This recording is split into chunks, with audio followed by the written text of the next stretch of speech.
할렐루야. 7월 13일 목요일 원포인트 큐티 가운데 오신 여러분들을 주님 이름으로 사랑하고 축복합니다. 오늘 하나님께서 우리에게 주신 말씀은 빌립보서 4장 10절에서 15절까지의 말씀입니다. 빌립보서 4장 10절에서 15절까지의 말씀 다 같이 한 목소리로 읽도록 하겠습니다. 내가 주 안에서 크게 기뻐함은 너희가 나를 생각하던 것이 이제 다시 싹이 나미니 너희가 또한 이를 위하여 생각은 하였으나 기회가 없었느니라. 내가 궁핍함으로 말하는 것이 아니니라.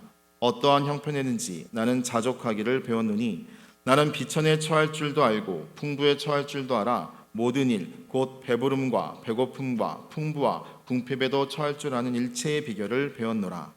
내게 능력 주신 자 안에서 내가 모든 것을 할 수 있느니라. 그러나 너희가 내 괴로움에 함께 참여하였으니 잘하였도다. 빌립보 사람들아, 너희도 알거니와 복음의 시초에 내가 마게도냐를 떠날 때에 주고받는 내일에 참여한 교회가 너희 외에 아무도 없었느니라. 아멘.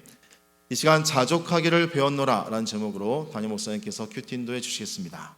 자, 오늘 7월 13일을 맞이하면서 빌립보서 4장 10절에서 15절 사이에 주제가 여기 11절에 있습니다. 내가 궁핍함으로 말하는 것이 아니니라. 어떠한 형편이든지 나는 자족하기를 배웠노라.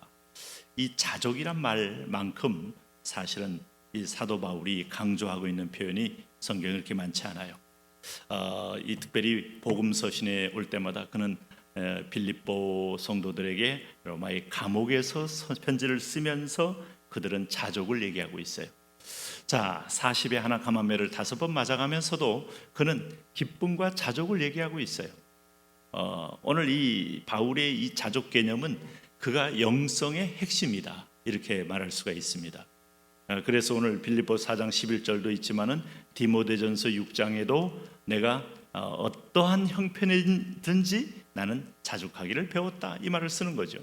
고린도후서 9장 6절에도 그는 자족이란 말을 씁니다. 그러니까 자족, 넉넉함, 또 이런 것들이 이 바울에게 있어서 모든 상황 가운데서 낙심하지 않고 기쁨으로 사역하는 영성의 아주 본질적인 표현이다. 이렇게 자족하는 이유는 앞서 말한 것처럼 사도 바울이 그 얘기를 합니다. 고린도전서에서 저희가 자기로서 자기를 비교하니 지혜가 없도다. 그러니까 비교의 질곡에 빠지는 사람은 지혜가 없는 사람이다. 거기서 낙심이 오고 거기서 한숨이 오고 거기서 중간에 포기하고 싶은 마음이 들고 거기서 온갖 시험이 든다. 우리가 비교를 영성으로 이겨내기만 한다면 우리는 매우 자유로운 인생을 살 수가 있을 거예요. 그것이 성령 충만의 비결이고 또 성령 충만의 열매입니다. 우리가 성령이 충만하면 우리가 오히려 이 비교의 질곡을 뛰어넘어갈 수가 있는 것이죠. 오늘 여기 보면 나는 비천에 처할 줄도 알고 풍부에 처할 줄도 알아. 모든 일에 배부름과 배고픔과 풍부와 궁핍에도 처할 줄 아는 일체의 비결을 배웠다. 네? 일체의 비결. 그러니까 가진 것의 환경에 의해서 나의 기쁨은 좌지우지되지 않는다. 나는 소유에 의해서 나의 영적 상태가 흔들리지 않는다. 여러분, 여기까지 올 수 있는 성숙한 사람, 그러니까 사도 바울이 어린아이 믿음이냐, 아주 청년기의 믿음이냐, 아니면 장성한 자의 믿음이냐, 매우 여러분 신앙의 영성 속에서 소유에 대해서 자유할 수 있다는 거. 왜냐하면 다 하나님이 것이 내 것이고 내 것이 하나님 것이고, 그래서 임마누엘, 하나님 임마누엘 하나만으로도 만족할 수 있는 영성. 이 영성이 세상이 감당하지 못하는 영성이죠. 세상은 우리가 소유 것을 뺏는다는 것으로 사단은 협박합니다. 건강을 뺏겠다, 너의 재산을 뺏겠다, 너의 자식을 뺏겠다. 이제 이런 도전이 바로 욥에게 나타난 시험이었죠. 욥이 하나님과 동행하고는 있었지만은 빼앗길 때의 고통 자체가 없어진 건 아닙니다. 엄청난 고통이 왔죠. 그에게 있어서 먼저 재산을 빼앗기고, 그 다음에 또 종들을 빼앗기고, 자녀들을 빼앗기고, 그리고 아내를 빼앗기고, 자기 몸의 건강을 빼앗기고. 이것만큼 욥이 광탈당하는 사건이 없는 거죠. 그럴 때 욥에게 있어서 주변에 있는 모든 사람들은 너희 하나님을 믿었음에도 불구하고 저주의 공격을 막지 못했도다. 그 하나님을 저주하고 죽어라 라고 말할 수밖에 없는 아주 최후의 음부까지 내려갔다 이겁니다. 그럼에도 불구하고 욥이 입술로 하나님을 원망하지 아니하였다 하는 곳에 소유가 아니라 존재됨으로 그는 승리했다는 겁니다. 그 말이 뭐겠습니까? 주신 자도 여호와시요 취하신 자도 여호와시니이다 라고 말씀함으로 오늘 그렇게 그는 승리했던 것이죠.